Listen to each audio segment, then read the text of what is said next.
All right, what's the greatest thing about living in Indiana? You can have like 20 different seasons in a week, right? Killian was wearing shorts and Crocs one day to school, and the next thing you know, we got this out here. So it turns bitterly cold, and looks like we were having an early spring, and all of a sudden we have 4 inches of snow and wind chills that'll freeze you. But it didn't stop me from wanting to get the spring fever. So the weather we had leading up to the snow on Friday put me in spring fever mode. It's got Killian in spring fever mode. He's been wanting to buy all kinds of seeds when we go to the big box stores, garden seeds. He wants to plant a garden. How many of you guys like to have gardens? How many of you guys like to garden? How many of you want nothing to do with a garden? Okay. How many of you, were you always that way? Really? I believe you. I believe you, but the older I get, the more childish I'm reverting back to my childhood. Do you remember maybe in nursery school or kindergarten, they give you the styrofoam cup with a wet paper towel in it and a bean, and you're supposed to let that sprout, and you're like, oh wow, look, it's sprouting. And a few years later, like, it's a bean sprout. Well, I'm going back to that, childish nature. It's cool to watch these things sprout. It's cool to be in a garden. At least I think it is. To see things grow, to nurture them, to see things grow. So yesterday, we started some peas at home. So I've got some peas started right now. I'm going to try to get them to sprout, and hopefully they'll be mature enough to put them out in the garden when it's time to go out in the garden. But I was thinking about the garden activities and learned a lot of stuff here. One of the things I like about gardening, okay? One of the things that I enjoy about gardening, I hate weed eating, okay? But at the same time, I like weed eating. It's mind numbing. You go out, you don't have to think. I can shut my brain completely off. Right? I'm just out here pulling a weed. You don't have to think about it. You're just pulling weeds. There's no thoughts running through my mind. It's completely open. Okay, now most of my day, almost every day, I'm completely engaged, either on my phone, okay, we're constantly processing stuff in my brain, on phone calls, on Zoom meetings, on all that stuff. And so I have very little time to turn off my brain. Turning off your brain is a very good thing. Psychology has proven this research. It is called effort-driven rewards circuit. If you want to look into this, and I would encourage you to do it, effort-driven rewards circuit.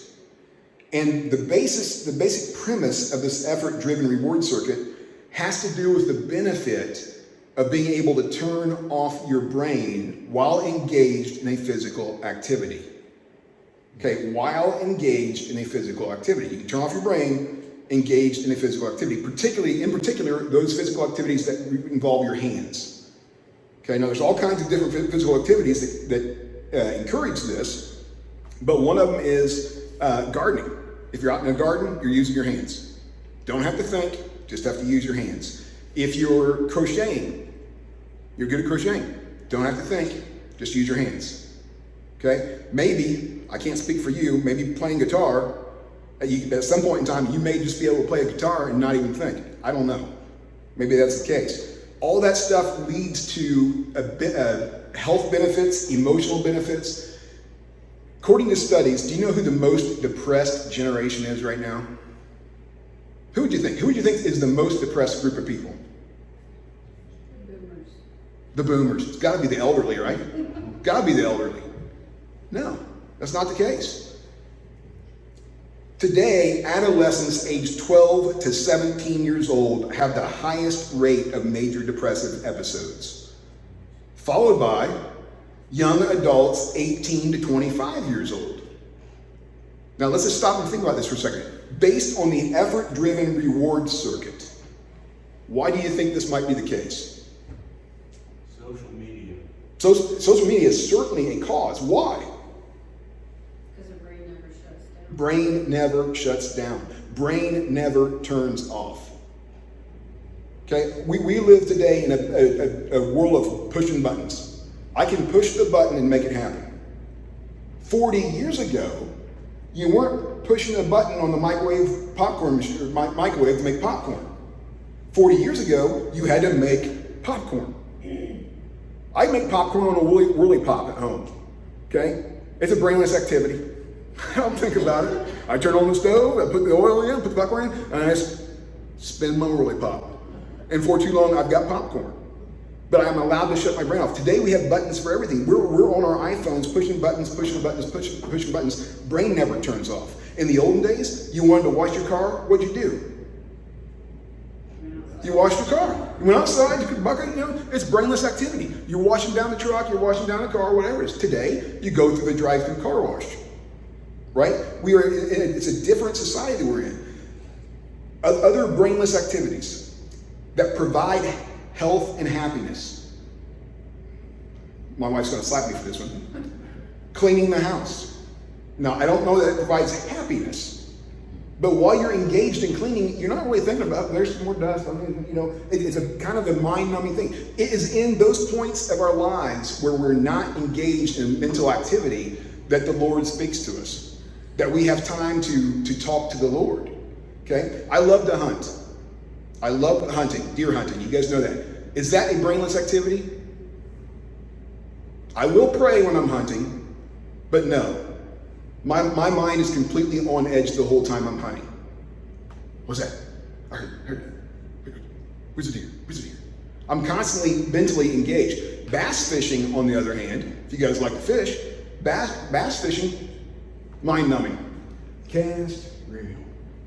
All day long. You can do this all day long without even thinking about it. That's pretty easy. Okay, it's those activities that God has designed us for. Now, we're talking about gardening in particular today, but I want you to make sure, especially the younger generations, those folks from 12 to 25, if you're in this room, make sure you engage your body in some activity that requires no mental thought.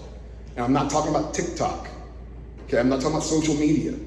I'm talking about being able to turn your brain off while you're engaged in some physical activity. Mowing the lawn, crocheting, knitting, gardening, cleaning the house, cooking supper sometimes. Now, some of you guys can cook without thinking about it.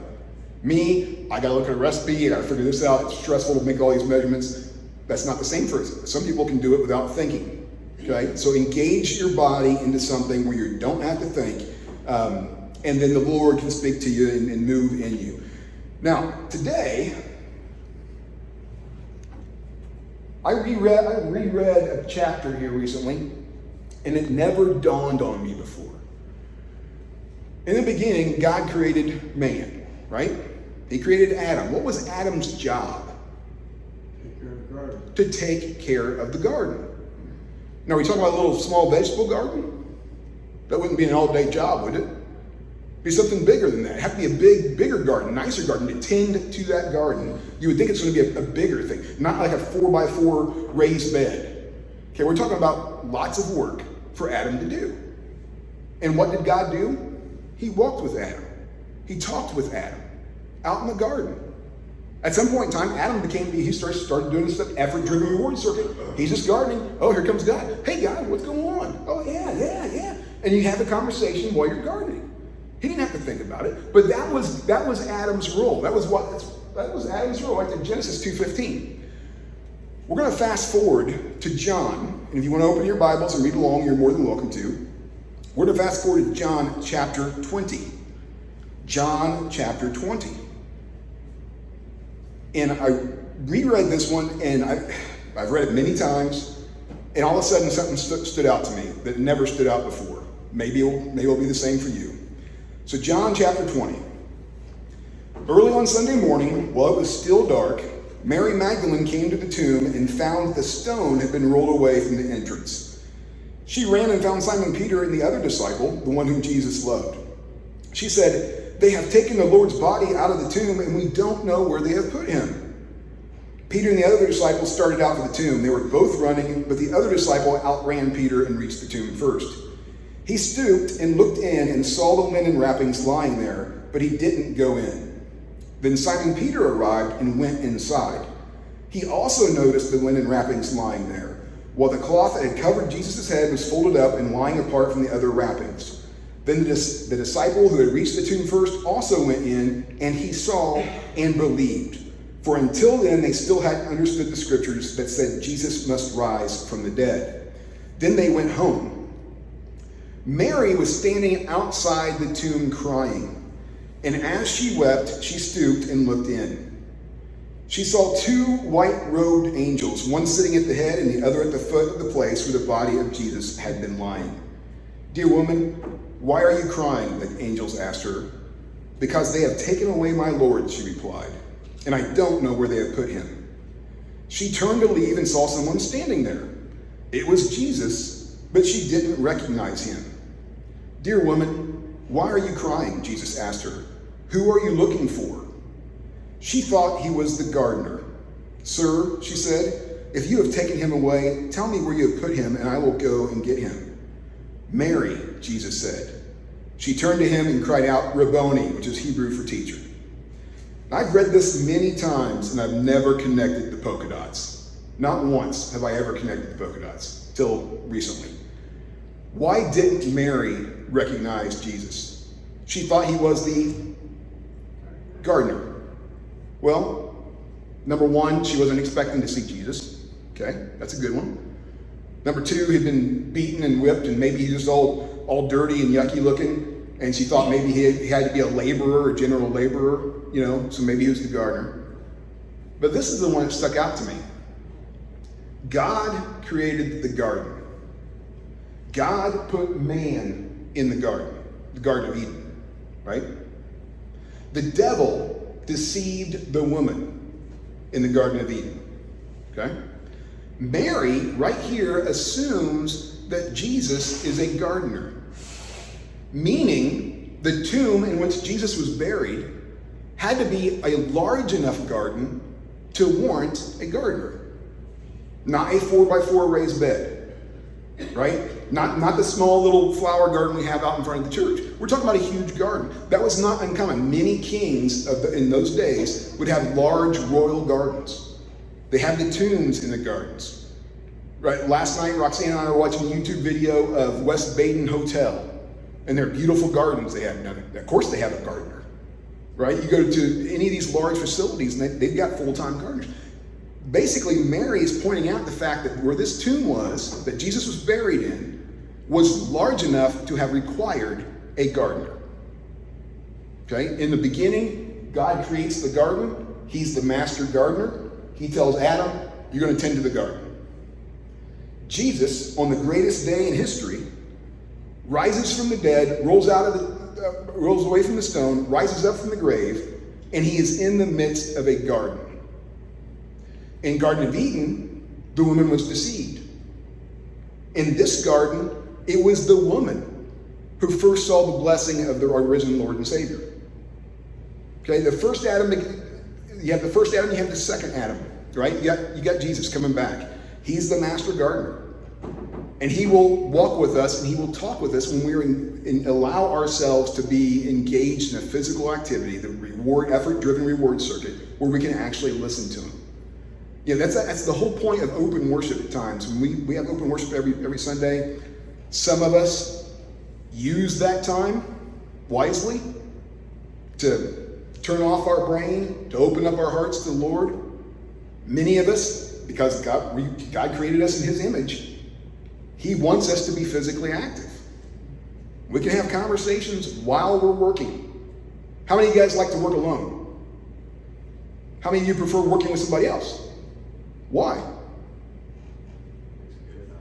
Makes it go faster? Why does it go faster, Luke? Because you're talking to somebody, right? I knew one guy that, God rest his soul, I believe he's passed away. He was a construction guy, by himself. He was a one-man show. Never shut up. I mean, never. He was literally talking to the Lord all the time. Roxanne, you know who I'm talking about. Me out there, I don't know about that. And I talk to myself a lot when I'm working. "John, that's stupid. Why'd you do that, John?" And I got to fix what John just did. But he would be talking to the Lord like we're talking now. And he would just do it nonstop. Okay? Maybe it's because it made the time go faster. I would contend that we're never alone. When you're working alone, understand that he walks with us and he talks with us and he's right there if we care to listen. If we can shut our brains off long enough to listen and to have that conversation.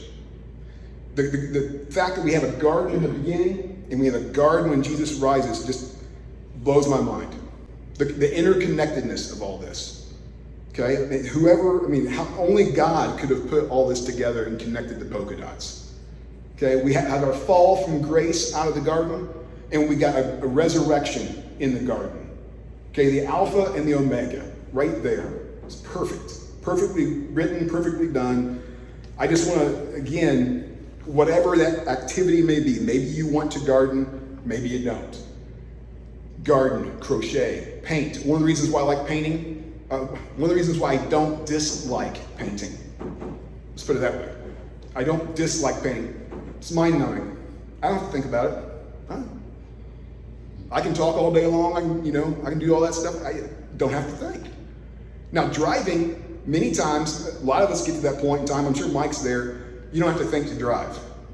But you do have to be alert because there's people all over the place. Okay, it's a much easier time and activity when you don't have to think, you don't have to be alert. You pull the weeds. Remember corn tasseling. Anybody ever corn tasseled? You did, Carla?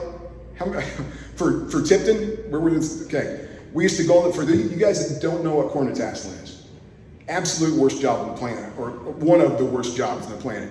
You enter a cornfield, you get on a school bus, they take you out to the cornfield, you get out in the cornfield, you enter the cornfield at 7 a.m., it's a nice hot July day, you're wearing a trash bag because all the corn stalks are wet, you're getting soaked, you're walking through mud.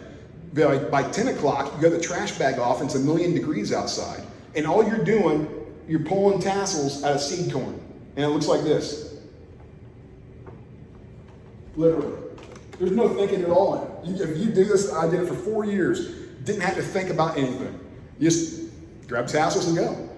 Horrible, horrible job. But man, was it mind-numbing. So that's a good thing. We need to have more mind-numbing activities, more mind-numbing physical activities in our life. And if we can turn our brains off long enough, we can learn to walk and talk with God if we haven't done so yet. The older baby boomer generation, we asked about this earlier in terms of depression. Why are they not depressed? Because, I'm not saying they're not depressed, but in terms of large demographic groups, by and large, they're still doing things that require mind-numbing activities to do. They'll clean the house every day, whether it needs it or not. They wash their laundry. They wash their dishes. They cook traditional ways. Not everybody. All of us are growing more and more accustomed to pushing buttons. But by and large, that demographic is doing less that requires the easy button than our younger generations are doing. And it's linked with depression. Okay? Engage yourself, engage your body and mind in physical activity, and in particular, those activities that don't require a lot of brain response.